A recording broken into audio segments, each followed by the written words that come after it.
The rain had been falling for 3 hours straight, turning the quiet streets of Millbrook, Oregon into rivers of reflected neon and shadow. Emma Collins stood behind the counter of Eddie's diner, watching the water cascade down the front windows in thick, relentless sheets. The clock above the grill read 11:47 p.m., 13 minutes until closing, and she'd be able to lock up, drive home to her small apartment above the hardware store, and collapse into bed. It had been one of those endless shifts, the kind where every muscle ached and every smile felt like it required more energy than she had left to give. Her feet throbbed in her worn sneakers, and there was a coffee stain on her uniform that she'd stopped caring about around hour 6. But Emma had learned long ago that complaining changed nothing. Life was what it was, and you either kept moving or you got left behind. The diner was empty now, just her and the hum of the old refrigerator in the corner. Eddie, the owner, had left hours ago, trusting her with the closing routine. She'd worked here for almost 4 years, ever since she'd moved to Millbrook from Seattle, looking for something quieter, something simpler. She'd found it, mostly. A small town where everyone knew everyone, where life moved at a pace that didn't leave you breathless and anxious, where you could actually hear yourself think. Emma wiped down the counter for the 3rd time, her movements automatic, mechanical. The rain drummed against the roof like 1,000 fingertips, creating a rhythm that was almost hypnotic. She glanced at the clock again, 11:49. She could start the closing checklist early. No one was coming out in this weather. She moved toward the door to flip the open sign to closed when she saw him. At first, he was just a shape in the darkness, a figure moving slowly along the sidewalk, hunched against the rain. Emma paused, her hand on the sign. Something about the way he moved set off an instinct she couldn't name. Not quite fear, but something close to it. Caution, maybe. A warning. The figure stumbled, caught himself against a street lamp, then continued forward, toward the diner. Emma's heart rate picked up. She should lock the door. Right now. Flip the sign, turn the lock, pretend she hadn't seen him. It was late. She was alone. And this was exactly the kind of situation her mother had warned her about 1,000 times growing up. But then he stepped into the pool of light cast by the diner's front window, and Emma saw his face. He was younger than she'd expected, maybe mid-30s, with dark hair plastered to his forehead and a face that might have been handsome if it wasn't contorted with pain. His white shirt was torn and stained with something dark that definitely wasn't rain. Blood. Fresh blood, spreading across his side. Their eyes met through the glass, and Emma felt something shift inside her chest. There was desperation in his gaze. Yes, but also something else. Something that looked almost like apology. He raised one hand, not threatening, just pleading, and mouthed a single word. Please. Every rational part of Emma's brain screamed at her to walk away, to call the police, to do literally anything except what she was about to do. She unlocked the door and opened it. The rain immediately soaked the welcome mat, and the wind carried the scent of wet asphalt and copper into the diner. The man stood there for a moment, swaying slightly as if he couldn't quite believe she'd actually let him in. "Thank you," he said, his voice rough and low. "I just need—" He took a step forward and his leg buckled. Emma caught him without thinking, her arms wrapping around his torso as his weight collapsed against her. He was heavy, solid muscle beneath the wet clothes, and warm despite the cold rain. Too warm. Fever, probably. "Jesus," she muttered, struggling to keep them both upright. Okay, I've got you." She half-dragged, half-guided him to the nearest booth, practically dropping him onto the vinyl seat. He slumped against the back wall, his breathing ragged and shallow. Up close, she could see the extent of the damage. The blood was coming from a wound on his left side just below his ribs. Not a knife wound. She'd seen those before, back in Seattle. This was something else. A bullet graze, maybe, or something worse. "I should call an ambulance," Emma said, already reaching for her phone. His hand shot out, faster than she would have thought possible given his condition, and grabbed her wrist. Not hard enough to hurt, but firm enough to stop her. "No," he said. "No hospitals, no police." Emma looked at him, really looked at him. His eyes were dark, almost black in the dim light of the diner, and there was an intensity to them that made her breath catch. This wasn't just some guy who'd gotten mugged. This was something else entirely, something dangerous. "You're hurt," she said, keeping her voice steady. "You need help." "I know." His grip on her wrist loosened, became almost gentle, but not that kind of help. "Please." There it was again. That word. "Please. Such a simple word, but the way he said it, like it cost him something to ask, like he wasn't used to asking for anything from anyone, made Emma's resolve waver. She should still call the police. She should definitely call the police. Instead, she pulled her wrist free and said, "Let me see the wound." Something flickered across his face. Surprise, maybe, or relief, and he nodded.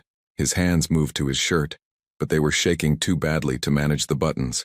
Emma swatted them away and did it herself, trying to ignore the intimacy of the gesture, the way his eyes tracked her movements. The shirt came away sticky with blood, revealing a muscled torso marred by old scars and one fresh wound. It was a bullet graze like she'd thought. Deep enough to bleed heavily, but not deep enough to be immediately life-threatening. If it didn't get infected. "You're lucky," Emma said, moving toward the kitchen. "Another inch to the right and you'd be dead." "Story of my life," he muttered, and there was dark humor in his voice that made her glance back at him. She gathered supplies quickly. Clean towels from the back, the first aid kit Eddie kept under the register, a bottle of vodka from the bar. Her hands were steady as she returned to the booth, but her mind was racing. Who was this man? Why was someone shooting at him? And why the hell was she helping him instead of running in the opposite direction? Because he said please, a small voice in her head answered. Because he looked at you like you were the only person in the world who could help him. Because you've always been too soft-hearted for your own good. "This is going to hurt," Emma warned, dousing a towel with vodka. He nodded, his jaw tight. "I can handle it." She pressed the towel to the wound and he hissed through his teeth, his whole body going rigid. But he didn't pull away, didn't cry out, just breathed through it, his hands gripping the edge of the table hard enough to make his knuckles white. Emma worked quickly, cleaning the wound as best she could, applying pressure to stop the bleeding. She wasn't a nurse, but she'd picked up some basic first aid over the years. Enough to know this needed stitches, but also enough to know she wasn't qualified to give them. "You really should see a doctor," she said quietly. "Can't." His voice was strained but firm. "Won't, you mean?" His eyes met hers, and there was something in them that made her stomach flip. "Can't," he repeated. "Not if I want to stay alive." Emma's hands paused. "Who's after you?" "You don't want to know. I'm currently cleaning your blood off my floor, so I think I have a right to know." A ghost of a smile crossed his face. "Fair enough." He was quiet for a moment, then said, "Let's just say I made some people angry. Powerful people." "What did you do?" "Existed, mostly." The smile faded. "And refused to die when they wanted me to." Emma finished bandaging the wound using the entire roll of gauze from the first aid kit. It wasn't perfect, but it would hold for now. She sat back, studying him. He looked exhausted. Pain etched into every line of his face, but there was also something else there. A kind of strength or maybe stubbornness that suggested he'd been through worse and survived. "What's your name?" she asked. He hesitated and she could see him weighing his options. Finally he said, "Michael." "Michael what?" "Just Michael, for now." Emma nodded slowly. "I'm Emma." "Emma." He tested the name, and something about the way he said it made her skin prickle. "Thank you, Emma. For not calling the cops, for helping me. Don't thank me yet, you're still bleeding and you look like you're about to pass out." "I've felt worse." "That's not reassuring." Another almost smile. "No, I suppose it's not." The rain continued to hammer against the windows, and Emma became aware of how isolated they were. The diner was at the edge of town, the nearest building a gas station that closed at 10. If someone came looking for Michael, if whoever had shot him tracked him here, there would be no one to help, no one to even hear them scream. She should be terrified. She was terrified. But there was also something else, something she couldn't quite name, a pull, almost magnetic, toward this stranger who'd stumbled into her life. "You can't stay here," Emma said, making a decision she knew she'd probably regret. "But there's a storage room in the back. It's small, but there's a cot Eddie uses sometimes when he works double shifts. You can rest there for the night. In the morning," she trailed off, not sure how to finish that sentence. "In the morning I'll be gone," Michael said. "You'll never see me again." Something about that prospect felt wrong, but Emma pushed the feeling aside. "Good. That's good." She helped him to his feet, and he leaned on her more than she thought he would. The wound was taking its toll, the adrenaline wearing off. They made their way slowly to the back of the diner, through the kitchen that smelled of grease and coffee, to the small storage room that was barely bigger than a closet. The cot was shoved in the corner, covered with a thin blanket. Emma helped Michael lower himself onto it, and he let out a breath that was half groan, half sigh. "There's a bathroom through that door," Emma said, pointing. Water, at least. And I'll bring you some food before I leave. You don't have to. I know I don't have to. But I'm going to anyway. She left him there and returned to the kitchen, assembling a plate of leftovers. Meatloaf, mashed potatoes, green beans, comfort food. The kind of thing that might help someone feel human again. She added a bottle of water and some aspirin, then carried it all back to the storage room. Michael was still awake, staring at the ceiling. He turned his head when she entered, and the gratitude in his eyes was almost painful to see. "You're a good person, Emma," he said quietly. "I'm an idiot," she corrected, setting the plate on a nearby shelf. A good person would have called the police the second they saw blood. Maybe. Or maybe a good person recognizes when someone needs help, even if that someone doesn't deserve it. Emma didn't know what to say to that, so she said nothing. Instead, she moved toward the door, then paused with her hand on the knob. "Michael? Yeah? If someone comes looking for you, if they threaten me or Eddie or anyone in this town, I will call the police. I will tell them everything." He nodded slowly. "I wouldn't expect anything less." "Good. Then we understand each other." "We do." Emma locked the storage room door from the outside. Not that it would stop him if he really wanted to leave, but it made her feel slightly less insane about this whole situation. She finished the closing routine on autopilot, her mind replaying the last 20 minutes over and over. The blood, the desperation, the way he'd looked at her. The rain had lightened to a drizzle by the time she locked the front door and headed to her car. The streets were empty, slick and dark, and Emma found herself checking the rearview mirror constantly during the short drive home, half expecting to see headlights following her. But there was nothing, just the quiet town, sleeping peacefully, unaware of the dangerous stranger who'd taken shelter within its borders. Emma climbed the stairs to her apartment, her legs heavy with exhaustion. She should sleep. She needed to sleep. But as she lay in bed staring at the ceiling, all she could think about was Michael, his dark eyes, his rough voice, the scars on his body that told stories she didn't want to imagine. Who was he? What had he done? And why did part of her hope that come morning he'd still be there? She fell asleep with those questions unanswered, and dreamed of rain and blood, and a man who said please like he'd forgotten how to ask for anything at all. When her alarm went off at 6 a.m., Emma was already awake. She dressed quickly, skipping her usual coffee, and drove to the diner faster than she should have. The sun was just beginning to rise, painting the sky in shades of pink and gold, and the air smelled fresh and clean after the storm. The diner looked exactly as she'd left it, but Emma's heart was pounding as she unlocked the front door. She walked through the empty space, past the counter and the booths, into the kitchen and toward the storage room. She unlocked the door with shaking hands and pushed it open. Michael was still there, asleep on the cot, his chest rising and falling in a steady rhythm. The plate of food was empty, the water bottle drained. In the morning light filtering through the small window near the ceiling, he looked different, less dangerous, more human, almost vulnerable. Emma stood there for a long moment watching him sleep, and wondered what the hell she'd gotten herself into.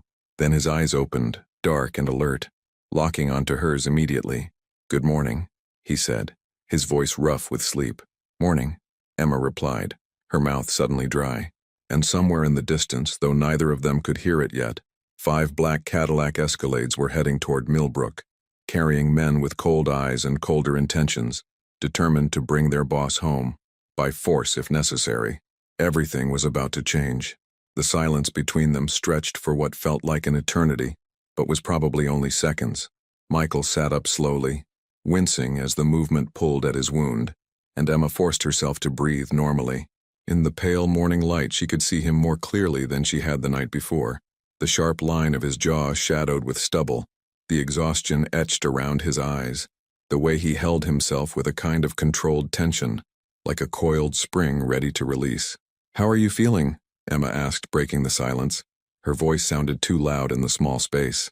"Like I got shot," Michael replied, but there was a hint of dark humor in his tone. He touched the bandage at his side carefully.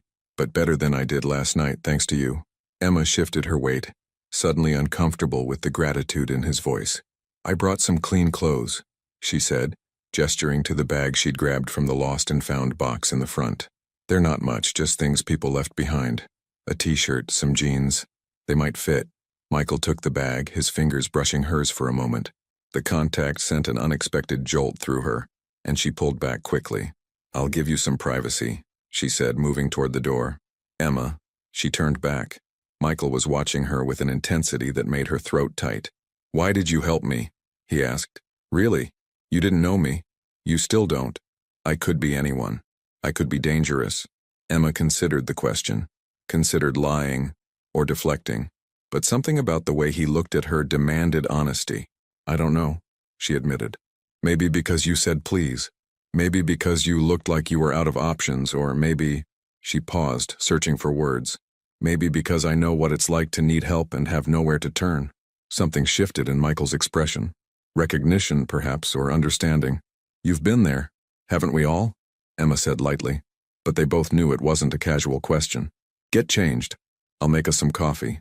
She left him there and walked back to the main diner, her hands trembling slightly as she started the coffee maker. The familiar routine helped calm her nerves, measuring grounds, filling the reservoir, listening to the machine gurgle to life. Through the front windows, Millbrook was beginning to wake up. Old Mrs. Peterson walked her terrier past the diner. Tom Chen was opening up the hardware store across the street. Normal. Everything was completely normal, except for the fugitive hiding in her storage room. Emma poured 2 cups of coffee, black for both of them. She had a feeling Michael wasn't a cream and sugar type, and was adding some pastries to a plate when she heard his footsteps behind her. She turned and nearly dropped the coffee. The clothes fit him better than she'd expected. The jeans were slightly loose, but the gray t-shirt stretched across his shoulders in a way that highlighted the muscular build she'd only glimpsed the night before. With his face washed and his hair pushed back from his forehead, he looked different. Still dangerous, but in a more refined way, like a wolf dressed in sheep's clothing. Better, he asked, and there was something almost shy in the question, as if he was uncertain how he appeared to her. Better, Emma confirmed, handing him a cup. Sit. You should eat something more substantial.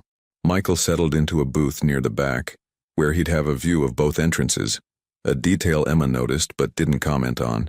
She slid into the seat across from him, cradling her own coffee, and for a moment they just sat there, 2 strangers connected by nothing but a rainy night and an act of mercy.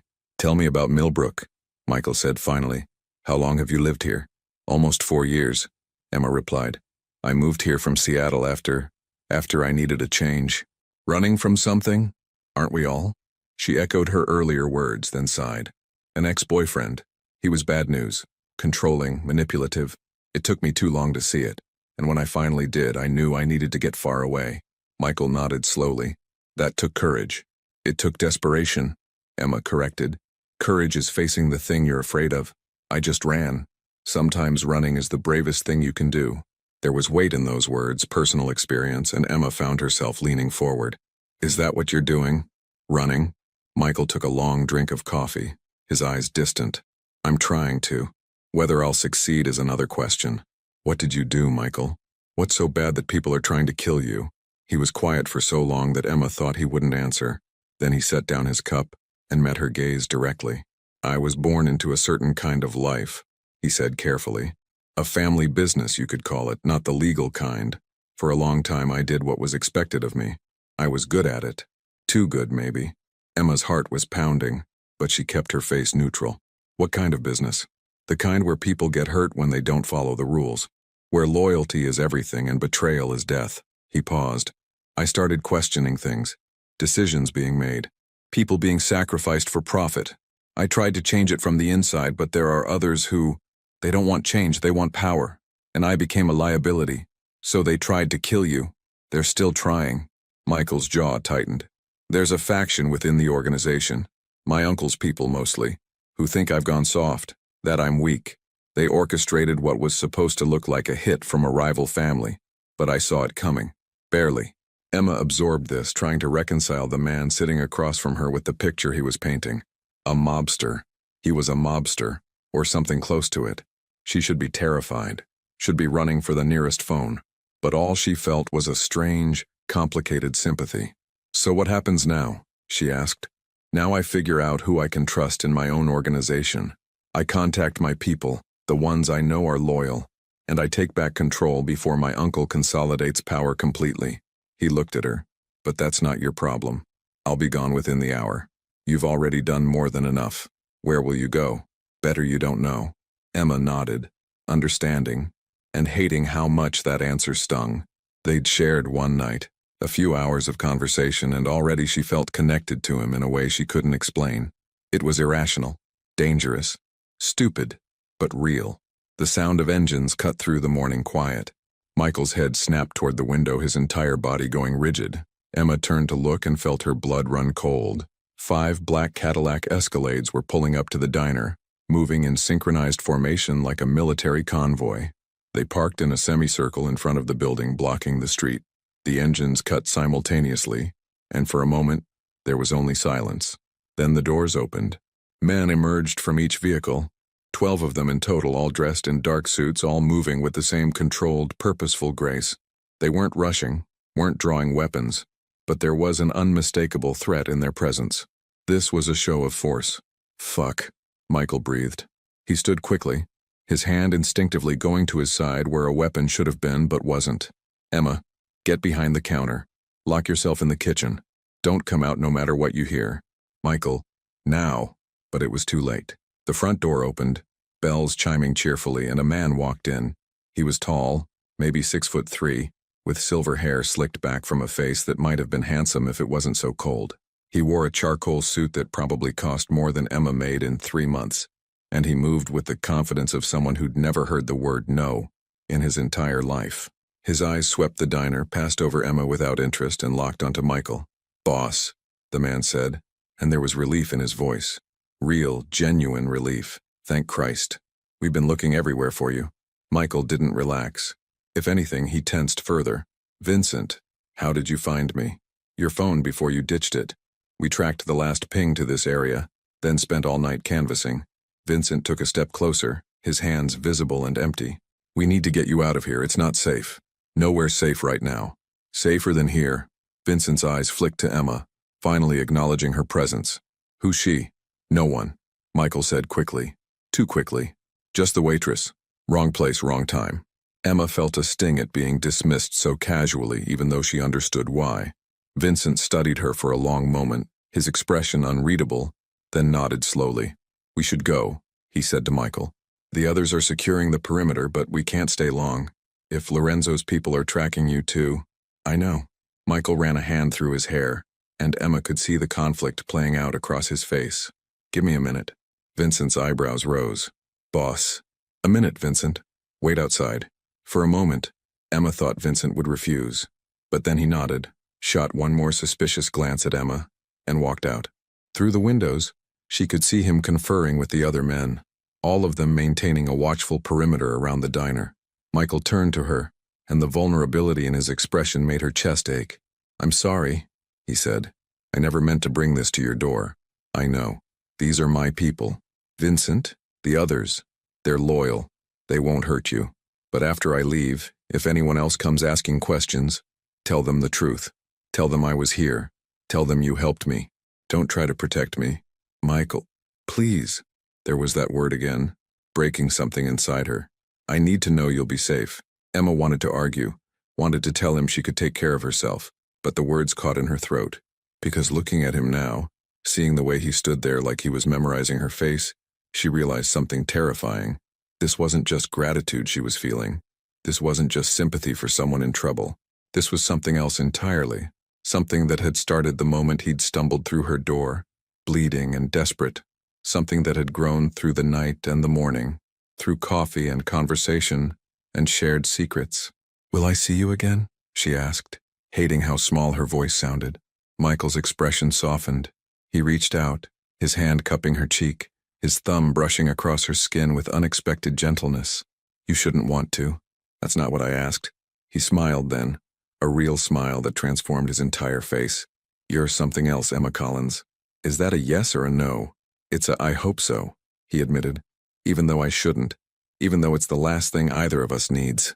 He leaned in, and for a breathless moment Emma thought he might kiss her, but he stopped just short, his forehead resting against hers, his breath warm on her lips. "Thank you," he whispered, "for everything." Then he pulled back, the vulnerable man disappearing and the boss returning. He walked toward the door with the same controlled grace as his men, every inch the leader. But at the threshold, he paused and looked back. Their eyes met, and Emma felt the connection between them pull tight, an invisible thread that distance wouldn't break. Then he was gone. Emma stood frozen as she watched through the window. Michael emerged from the diner and was immediately surrounded by his men. Not threatening, but protective, a human shield. Vincent handed him something. A phone, she thought, and they had a brief, intense conversation. Then Michael looked back at the diner one last time. Even from this distance, even through the glass, Emma felt the weight of that gaze. The men climbed into the escalades with practiced efficiency. Engines roared to life, and then as suddenly as they'd appeared, they were gone, leaving nothing but tire marks on the wet pavement and the lingering smell of expensive cologne. Emma sank into the nearest booth, her legs suddenly unable to hold her. Her hands were shaking, her heart was racing, and she felt oddly empty, like something vital had been taken from her. The bells over the door chimed again, and Emma's head snapped up, hope flaring in her chest. But it wasn't Michael. It was Eddie, the diner's owner, his weathered face creased with concern. "Emma, you okay? I just saw a bunch of SUVs peeling out of here. What the hell happened?" Emma opened her mouth, then closed it. What could she say? How could she possibly explain? "Nothing," she finally managed. "Just some guys looking for directions." Eddie looked skeptical but didn't push. "If you say so. You look like you've seen a ghost, though." "I'm fine, just tired. It was a long shift last night." He nodded slowly. "Why don't you take the morning off? I can handle the breakfast rush." Emma wanted to argue, wanted the distraction of work, but she also knew she was in no state to serve customers. "Thanks, Eddie. I appreciate it." She gathered her things and headed for the door, but paused at the threshold, the same place Michael had paused. She looked back at the diner, at the booth where they'd sat together, at the storage room door still visible from here. 24 hours ago, her life had been simple, predictable, safe. Now everything had changed. Emma drove home on autopilot, her mind replaying every moment of the last 12 hours. Michael's face in the rain, the way he'd said her name, the weight of his hand against her cheek. The promise, or was it a warning, in his final look. She climbed the stairs to her apartment and locked the door behind her, leaning against it and closing her eyes. She should feel relieved that he was gone, should feel grateful that she'd escaped this situation without getting hurt, but all she felt was loss. Her phone buzzed in her pocket, making her jump. She pulled it out, expecting a text from Eddie or one of her friends. Instead, there was a notification from her bank app.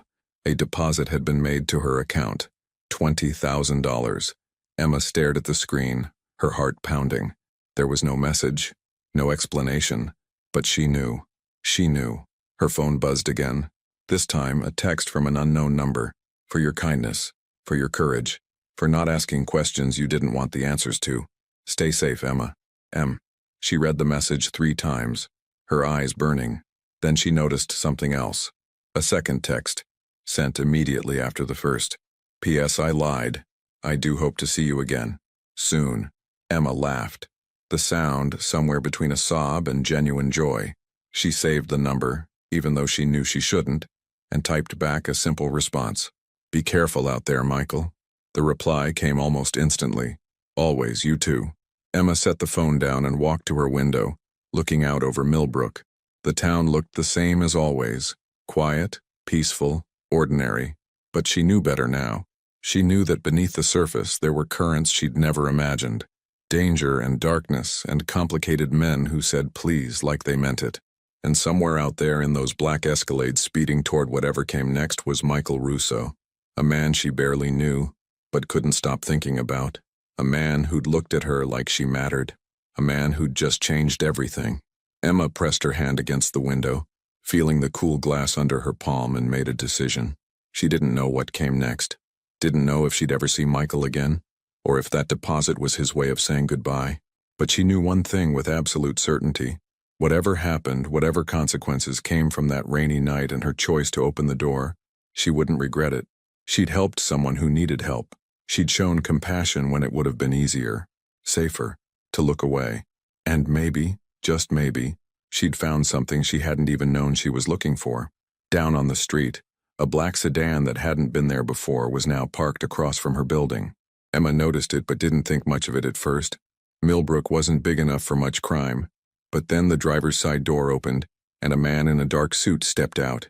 He looked up at her building, scanning the windows methodically, and Emma's blood ran cold. He wasn't one of Michael's men. She was certain of that. The posture was wrong. the energy different. This was someone else. The man pulled out his phone, made a brief call, then got back in the car. But he didn't leave. He just sat there, watching. Emma stepped back from the window, her heart racing. She grabbed her phone and pulled up Michael's number, her thumb hovering over the call button. But what would she say? That she was paranoid? That she was seeing threats where there might be none? Or that by helping him, by letting him into her life even for a few hours, she'd painted a target on her own back? Emma lowered the phone, took a deep breath, and forced herself to think rationally. Maybe it was nothing. Maybe it was just someone lost making a call, coincidentally parked there. But Michael's words echoed in her mind. Tell them the truth. Tell them I was here. Don't try to protect me. She had a feeling she was going to need to remember that advice very soon. Outside, the black sedan remained, a silent sentinel, and Emma Collins, small-town waitress, runner from bad relationships, helper of dangerous strangers, realized that her life had irrevocably changed. The question was, had she made the biggest mistake of her life or the bravest choice? Only time would tell. 3 days passed. 3 days of Emma going through the motions of her life, serving coffee, taking orders, smiling at regulars, while her mind was somewhere else entirely. The black sedan had disappeared from outside her apartment after that first day, but Emma couldn't shake the feeling of being watched. She found herself checking over her shoulder constantly, scrutinizing every unfamiliar face that walked into the diner, jumping at sudden sounds. Eddie noticed. "You've been jumpy as a cat since Monday," he said on Thursday afternoon, refilling the napkin dispensers while Emma wiped down tables. "Something going on I should know about?" "Just tired," Emma lied, the words coming easier now. She'd been telling a lot of lies lately, small ones mostly. "I haven't been sleeping well." It wasn't entirely untrue. Her dreams were filled with dark eyes and gunshots, rain and blood, and the feeling of Michael's hand against her cheek. She'd wake up reaching for something that wasn't there, her heart aching in a way that made no sense. She barely knew him. One night, a few hours of conversation, that was all. But it had been enough. Emma had Googled Michael Russo on her phone, late at night when she couldn't sleep. The results were sparse but telling. A few mentions in business journals about legitimate enterprises in Portland and Seattle. Some society page photos from charity events where a dark-haired man in an expensive suit stood at the edge of groups, never quite smiling. Nothing concrete, nothing that screamed organized crime. But the absence of information was information itself. He was careful, protected, a ghost in the digital age. The $20,000 sat in her bank account, untouched. Emma had stared at the number so many times she'd memorized it exactly. $20,000. It was more money than she'd ever had at once. Enough to pay off her car, put a dent in her student loans, maybe even leave Millbrook if she wanted to. But she couldn't bring herself to spend it. It felt like accepting that what had happened was real, that Michael was real, and if she acknowledged that, she'd also have to acknowledge how much she wanted to see him again. Her phone buzzed in her pocket. It had been doing that more often lately, making her pulse spike with hope each time. But like all the other times this week, it was just a notification. A news alert about a fire at a warehouse in Portland.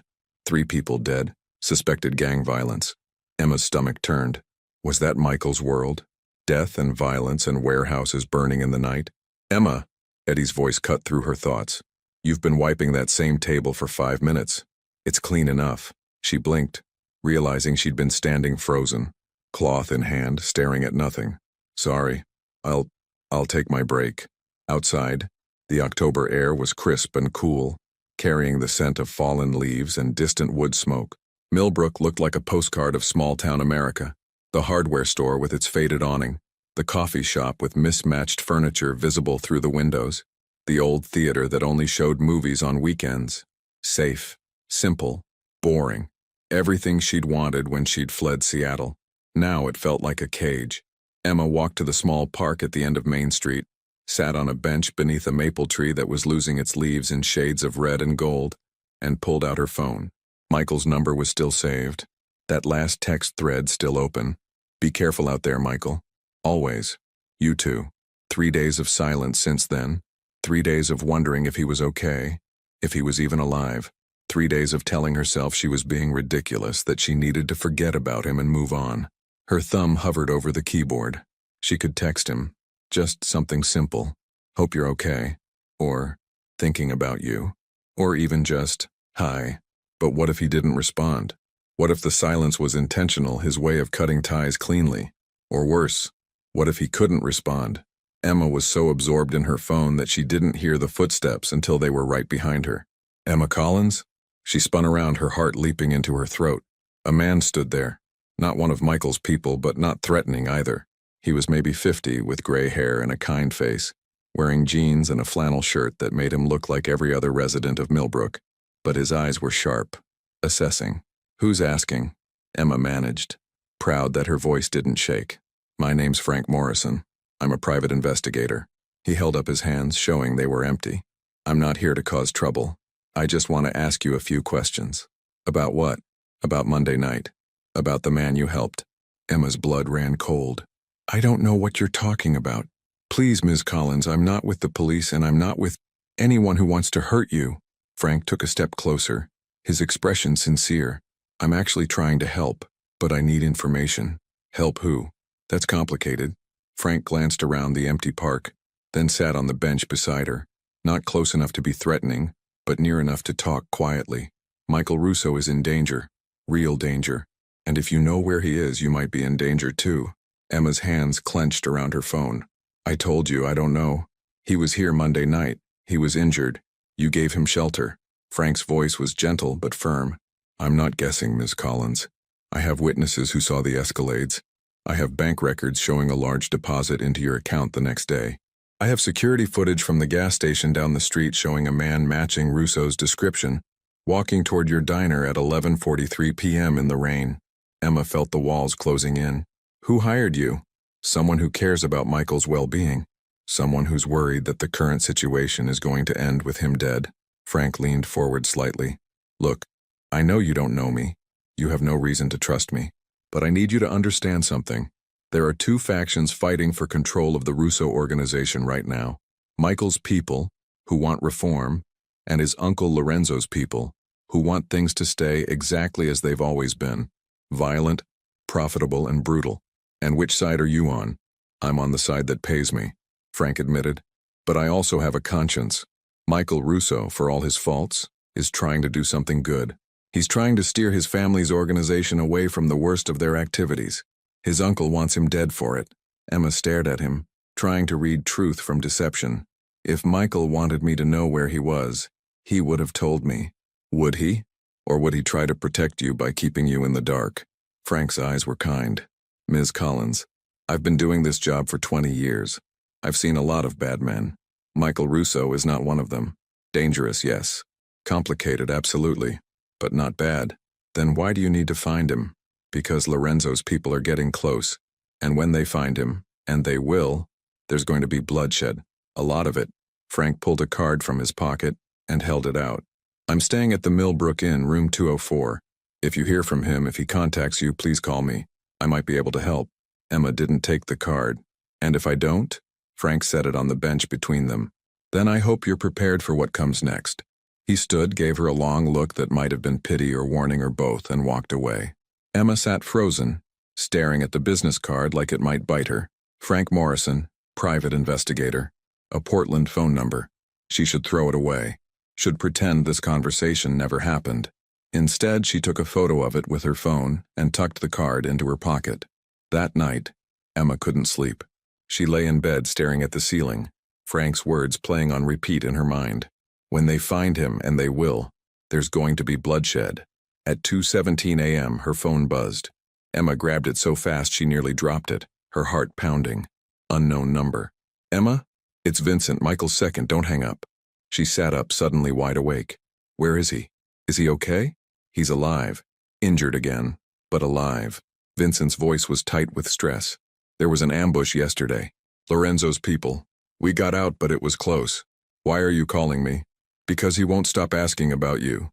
There was frustration in Vincent's tone, but also something else. Resignation, maybe. "Every few hours? Is Emma safe? Has anyone approached her?" I finally told him I'd call and check. Emma felt something warm bloom in her chest, despite the circumstances. "I'm fine. But Vincent, there's a private investigator asking questions. Frank Morrison. He knows about Monday night." Vincent swore softly. "That's one of Lorenzo's people. He's pretending to be neutral, but he's not. Emma, listen to me carefully. If he approaches you again, tell him nothing. And if anyone else comes asking questions, anyone, you call this number immediately. Understand? Yes, but here. There was a rustling sound. Then Michael's voice came on the line. Emma. Just her name. Rough and tired. But it hit her like a physical force. Michael, are you okay? Define okay. He laughed, the sound harsh. I'm alive, that's something. Vincent said you were injured again. Flesh wound. I've had worse. There was a pause, and when he spoke again, his voice was softer. I'm sorry. For bringing this into your life. For putting you in danger. You didn't put me anywhere, I made my own choice. Emma gripped the phone tighter. When are you coming back? I can't. Not yet. Maybe not ever if Lorenzo has his way. Then come now, tonight. I'll help you. Emma, I mean it. Whatever you need. Somewhere to hide, someone to trust, I'm here. The silence stretched so long that Emma thought the connection had dropped. Then Michael said, very quietly, Why? Because I can't stop thinking about you. The words spilled out before she could stop them. Because 3 days feels like 3 years and I don't even understand why. Because when I close my eyes, I see you standing in the rain and She stopped, breathless. Emma. Her name was almost a groan. You don't know what you're saying. You don't know what being in my life means. Then tell me. Come here and tell me. Let me decide for myself. Another long pause. Then, give me 2 days. I need to handle some things first, make sure it's safe. But Emma, if I come back, if I let you into this world, there's no going back. You understand that? I understand. Do you? Because people in my life get hurt. They get threatened. They become targets. And his voice cracked slightly. I couldn't live with myself if something happened to you because of me. Then make sure nothing does. Emma was surprised by the strength in her own voice. Come back, Michael. Let me help you. You already have. More than you know. She could hear voices in the background, urgent and low. I have to go. Vincent's giving me the look that means we need to move, but Emma, I'm coming back, 2 days. Maybe less if I can manage it. I'll be here. Stay safe, please. You too. The line went dead, and Emma sat in the darkness of her bedroom, her heart racing, her mind spinning. What had she just done? What had she just promised? But beneath the fear and uncertainty was something else, something that felt almost like hope. The next day passed in a blur. Emma worked her shift at the diner, served customers, smiled mechanically, and counted down the hours. Eddie kept shooting her concerned looks, but she ignored them. She was too focused on the future, on what came next. 2 days, Michael had said. Maybe less. She needed to prepare. That evening, Emma drove to the next town over, far enough that no one would recognize her, and bought supplies. A prepaid phone, a first aid kit more comprehensive than the one at the diner. Cash, withdrawn in small amounts from different ATMs so it wouldn't raise flags. She was planning, preparing. For what exactly? She wasn't sure, but instinct told her that when Michael came back, things would move fast. Frank Morrison appeared at the diner the next morning, ordering coffee and taking a seat at the counter. Emma served him without comment, her expression neutral. Thought about what I said? He asked quietly when no other customers were nearby. Every word. And you're wasting your time. I don't know where Michael Russo is, and even if I did, I wouldn't tell you. Frank studied her for a long moment, then nodded slowly. You're loyal, that's admirable. Also dangerous. Is that a threat? It's a warning. From someone who's been around this life long enough to know how it ends. He stood, dropping a 20 on the counter for a $4 coffee. Be careful, Ms. Collins, the people you're protecting. They might not protect you back.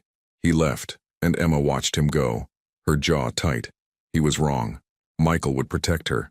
She believed that with a certainty she couldn't explain. The question was, could she protect him? Michael arrived on the second night, just after midnight. Emma was awake, sitting in her apartment's small living room, when she heard the knock. 3 soft taps, then 2 more. A pattern. She opened the door, and there he was.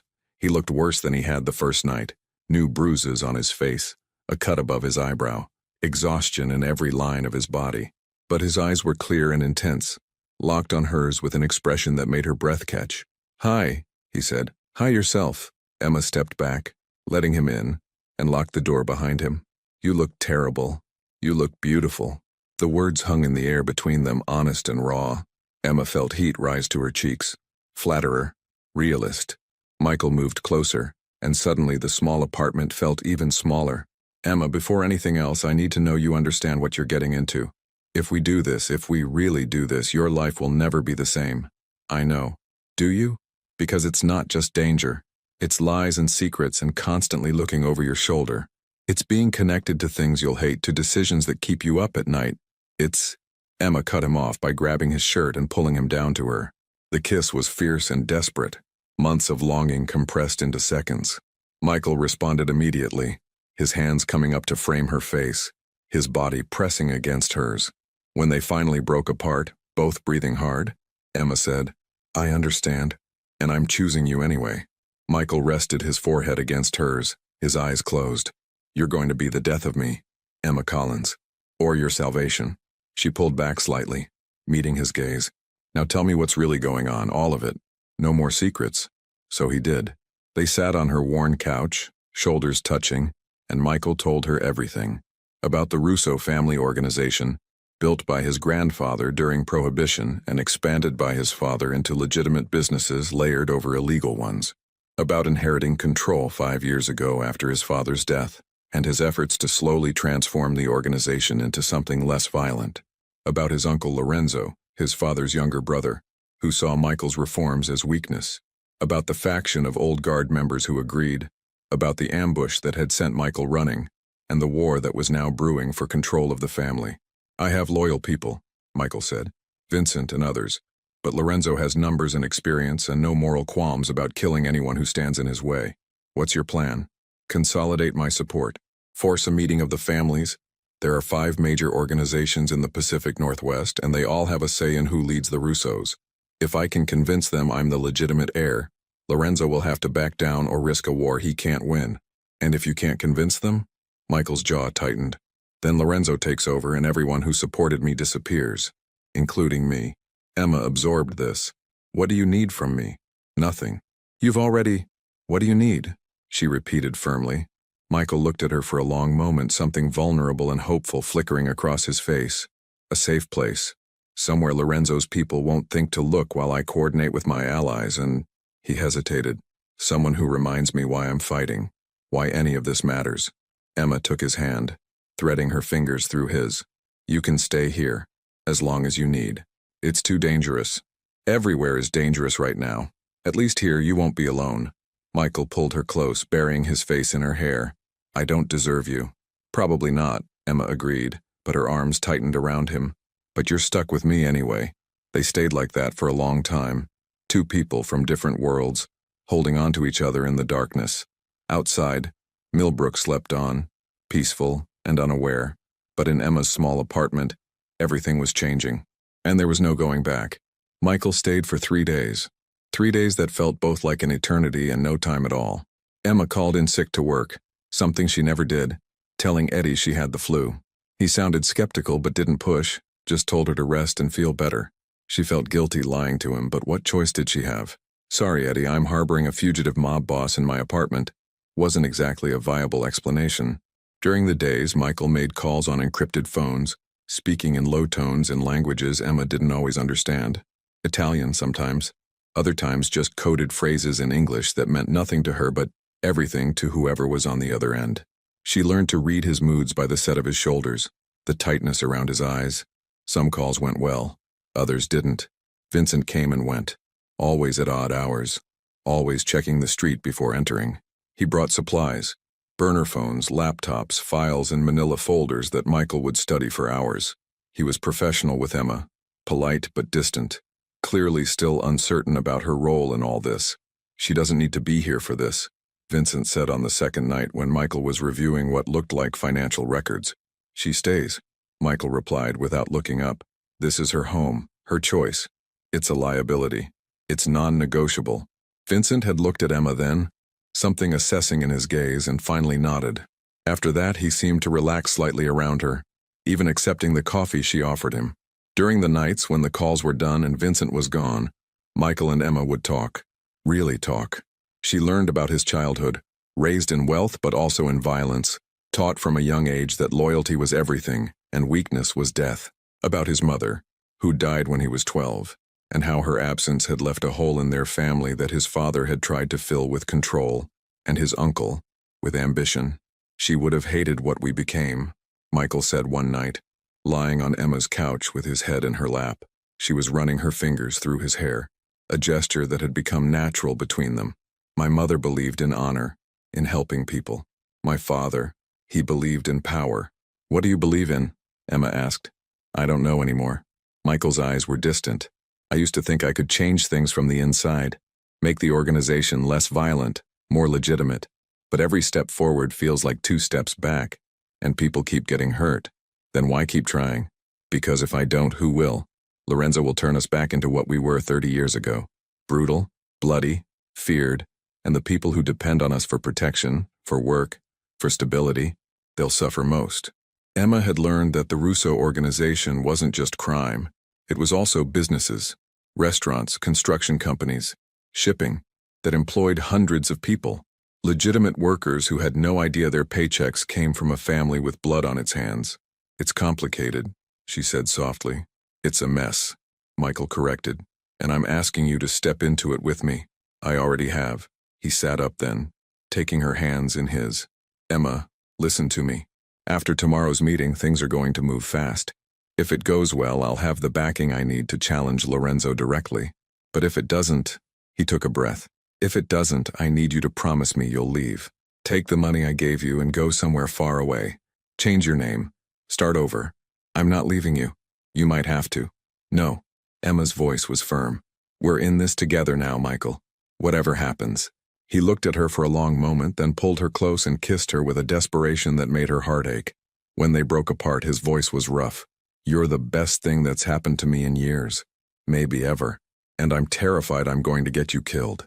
Then don't, Emma said simply. Win tomorrow. Come back to me. The meeting was set for noon at a neutral location. A private room at an upscale restaurant in Portland, 2 hours from Millbrook.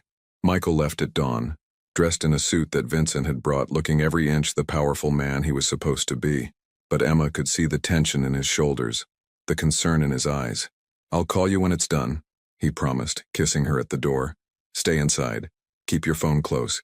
And Emma, if something goes wrong, if you don't hear from me by 6 p.m., call Vincent. He'll get you out. Nothing's going to go wrong. Promise me. I promise. He left, and Emma watched from her window as he climbed into one of the Escalades. Vincent was driving with 2 other men in the vehicle.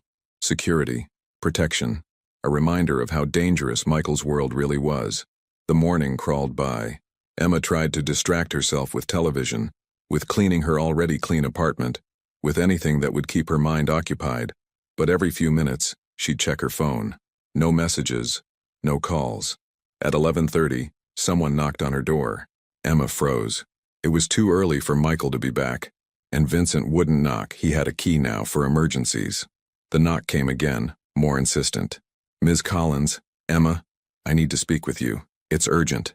Frank Morrison's voice. Emma's heart sank. She moved to the door but didn't open it. What do you want? To warn you. Please, just give me 5 minutes. Against her better judgment, Emma unlocked the door but left the chain engaged, peering through the gap. Frank stood there and he looked genuinely worried.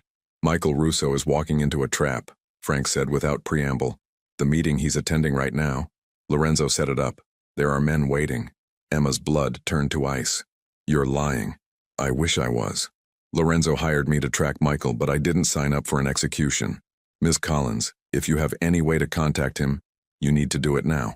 Why should I believe you? Because in about 20 minutes, if this goes according to Lorenzo's plan, Michael Russo is going to be dead. Frank's voice was urgent. And then Lorenzo's people are going to come here to eliminate anyone Michael might have confided in. That includes you. Emma stared at him, trying to read deception in his face. But all she saw was sincerity and fear. What do you want from me? She asked. Call him. Warn him. And then get the hell out of town. Frank glanced over his shoulder nervously. I'm already taking a huge risk coming here. Lorenzo's people are watching me.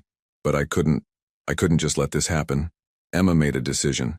She closed the door, unhooked the chain, and opened it fully. Come in fast. Frank slipped inside and Emma locked the door behind him. She grabbed her phone and dialed Michael's number, her hands shaking. It rang, and rang, and rang. Voicemail. Fuck. Emma tried Vincent's number. Same result. They're not answering. They're probably in the meeting already. The place Lorenzo chose, it's a dead zone for cell signals. Deliberate. Frank ran a hand through his hair. We need to go there. Now. We? I'll drive. You navigate. And maybe, if we're lucky, we get there in time to stop this. Emma didn't hesitate. She grabbed her jacket and her bag, checked that the prepaid phone she'd bought was in her pocket, and followed Frank out the door. They took his car, a nondescript sedan that looked like every other vehicle on the road, and headed for Portland. Frank drove fast but not recklessly, constantly checking his mirrors. Tell me about the setup, Emma said as they merged onto the highway. The restaurant is called Bella Vista, private dining room on the second floor, supposedly neutral territory, but Lorenzo has men positioned throughout the building. Kitchen staff, waiters, even some of the other diners. When Michael makes his case to the other families, Lorenzo's going to call him a traitor and produce evidence of cooperation with federal authorities. Is it true? No. But Lorenzo's good at manufacturing evidence, and in that world, once the accusation is made, guilt is assumed. Frank glanced at her. Michael will try to defend himself. Things will escalate and Lorenzo will give a signal. His men will open fire. In front of the other families, Lorenzo will make it look like self-defense, like Michael reached for a weapon first.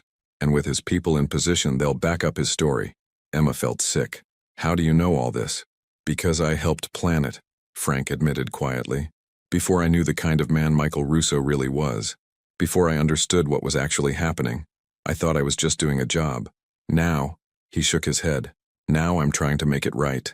They drove in tense silence for a while. Emma kept trying Michael's phone, then Vincent's, then back to Michael. No answer from either. Finally, at 12:34 p.m., her phone rang. Vincent. Where is he? Emma demanded without preamble. Is he okay? For now. Vincent's voice was tight. But we've got a problem. The meeting location is compromised. We spotted Lorenzo's men in position, but we're already inside. If we try to leave now, they'll know we're onto them. Frank Morrison is with me. He says it's a trap. Morrison? Vincent swore. That son of a bitch is Lorenzo's. He switched sides. He's trying to help. Emma looked at Frank, who nodded. What do you need? A distraction? Something big enough to give us cover to get out without starting a war. There were voices in the background, urgent and arguing. Michael wants to confront Lorenzo directly, call him out in front of the families. But if he does that, he dies. Emma finished. Don't let him do it, Vincent. Get him out. I'm trying, but... The line crackled. Shit. They're calling us back in. Emma, if you don't hear from us in the next hour, I will. You're going to be fine. Just get Michael out of there. The line went dead. Emma looked at Frank. How far are we from the restaurant? 15 minutes. Make it 10. Frank pressed down on the accelerator. They arrived at Bella Vista at 12:47 p.m. The restaurant was elegant and understated, the kind of place where power players conducted business over expensive wine. Emma scanned the street, noting the vehicles parked nearby, including 3 black SUVs that looked very similar to the ones Michael's people drove. Lorenzo's men, Frank confirmed, following her gaze. At least 6, maybe more inside. What's the plan? You stay here. I go in and try to... No. Emma was already opening her door. We go in together. You're known to them, they might not stop you. And if things go bad, 2 people are better than 1. Emma, if we do this, there's no coming back. You'll be in their world permanently. They'll know your face, know you helped Michael. Lorenzo will come after you. Then he comes after me. Emma met his eyes. I'm not letting Michael die because I was too scared to help. Frank studied her for a moment, then nodded slowly. Okay, but stay close. And if I say run, you run. Understood? Understood. They walked toward the restaurant, trying to look casual despite the tension radiating off both of them. The front door was unmarked except for a small brass plaque. Frank opened it, and they stepped into a world of quiet elegance. White tablecloths, soft lighting, classical music playing just loud enough to create ambiance. A hostess approached, her smile professional. Good afternoon. Do you have a reservation? We're here for the Russo party, Frank said smoothly. Second floor. The hostess's smile faltered slightly. I'm sorry, but that's a private event. I can't. Call upstairs and tell them Frank Morrison and Emma Collins are here. They'll want to see us. The hostess looked uncertain, but picked up a phone and spoke quietly. A moment later, her expression shifted to nervousness. Someone will be down to escort you. Emma's heart was pounding as they waited. She became aware of subtle things. A man at the bar who wasn't drinking, just watching. A waiter who'd passed by their position 3 times without serving anyone. Lorenzo's people in position. The elevator opened, and Vincent stepped out, his face grim. He took in Emma and Frank, his expression darkening. "What the hell are you doing here?" he demanded quietly. "Saving your boss," Frank replied. "Where is he?" "In the meeting. And if you think you're going up there—" "Vincent." Emma stepped forward. "Is it true? Is it a trap?"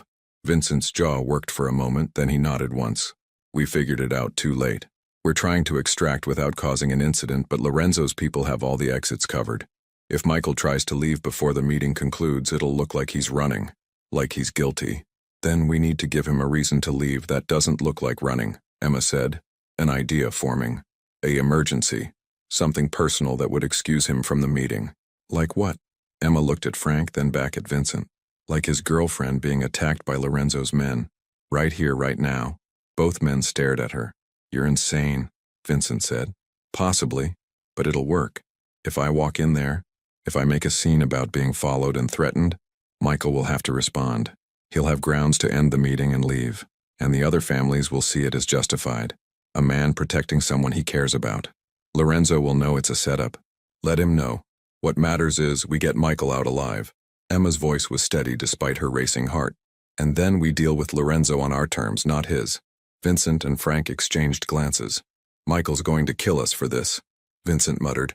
"Only if we survive," Frank replied. Then to Emma, "You're sure about this?" Emma thought about Michael, about his smile, his vulnerability, the way he'd looked at her like she was something precious, about the life they could have if they survived this, and the regret she'd feel forever if she didn't try. "I'm sure." Vincent pulled out his phone and sent a rapid text. "I'm alerting our people inside. When you make your move, they'll be ready to support extraction. But Emma," he looked at her seriously, "this is going to get violent. Are you prepared for that?" Emma swallowed hard and nodded. "Let's go get him."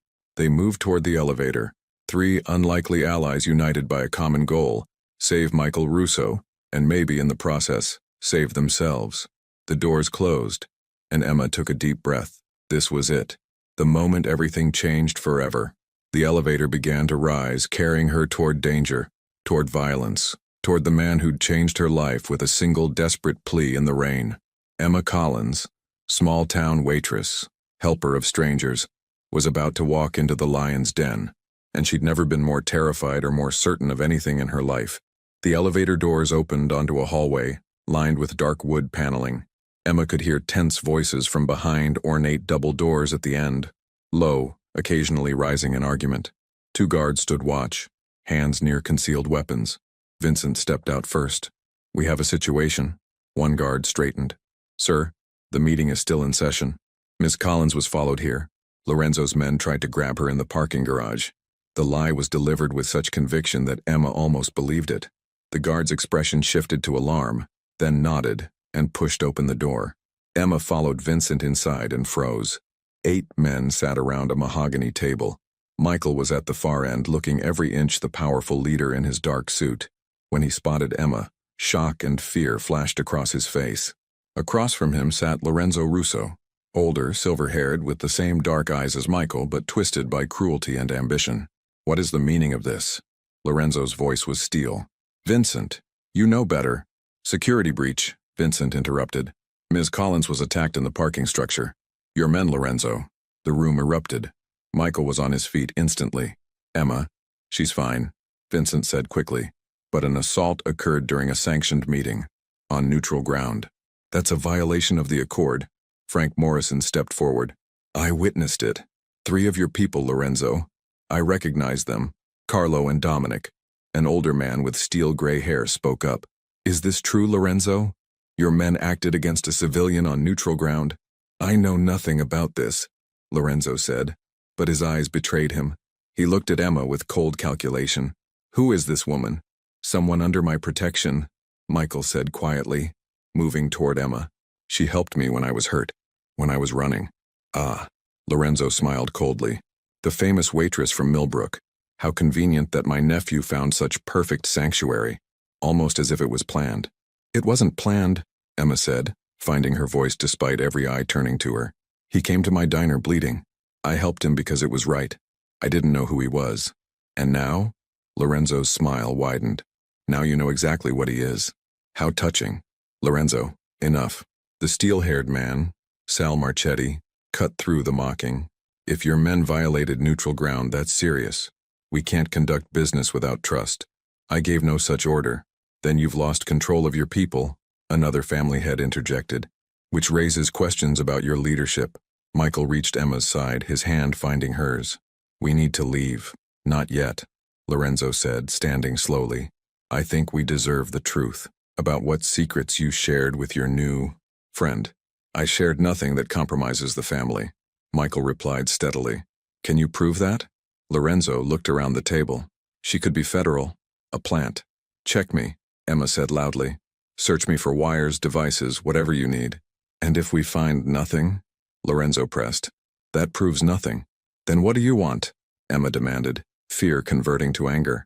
What would prove I'm just someone who helped a stranger and fell for him? Silence fell. Sal Marchetti spoke quietly. Perhaps we're approaching this wrong. The question isn't about the girl, it's about leadership, whether Michael Russo has become compromised. My judgment is sound, Michael said firmly. Everything I've done has been for the future of this organization, to make us stronger, more stable, less vulnerable. By going soft, Lorenzo interjected. By refusing legitimate opportunities because they're too violent. By being smart, Michael countered. The old ways are dying. The families that survive will be the ones who adapt, who find legitimate revenue streams. He's right, a heavy-set man said quietly. My nephew got 25 years. Maybe it's time we listen to new ideas. Lorenzo's voice rose. When they see you protecting a civilian, showing vulnerability, what do they see? Strength? Or a target? Michael's hand tightened on Emma's. They see someone who understands that power without humanity is just brutality. Well said, Sal nodded. But Lorenzo has a point. You've brought an outsider into our world. That creates risk. I can manage that risk. Can you? Sal's eyes were sharp. What happens when you have to choose between the organization and the woman you love? Michael pulled out his phone and pressed a button. A voice answered. Special Agent Catherine Ross, FBI Organized Crime Task Force. The room exploded. Men jumped up, hands going to weapons. Vincent and the guards moved to defensive positions. What have you done? Lorenzo's voice was strangled. What I should have done years ago, Michael said calmly, putting the phone on speaker. Agent Ross, I'm Michael Russo. I'm prepared to provide testimony and evidence regarding criminal activities in exchange for immunity and protection. Michael, no. One family head looked panicked. I can and I am. Agent Ross, you'll find documentation being delivered within the hour. But I have conditions.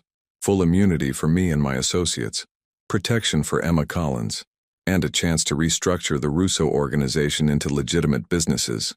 You're destroying us, Lorenzo hissed. Decades of family legacy. I'm saving us. From ourselves and from you. The violence ends now. Emma watched, stunned as Michael negotiated. Around the table, reactions ranged from shock to fury to relief. This is betrayal, Lorenzo said quietly, death in his voice.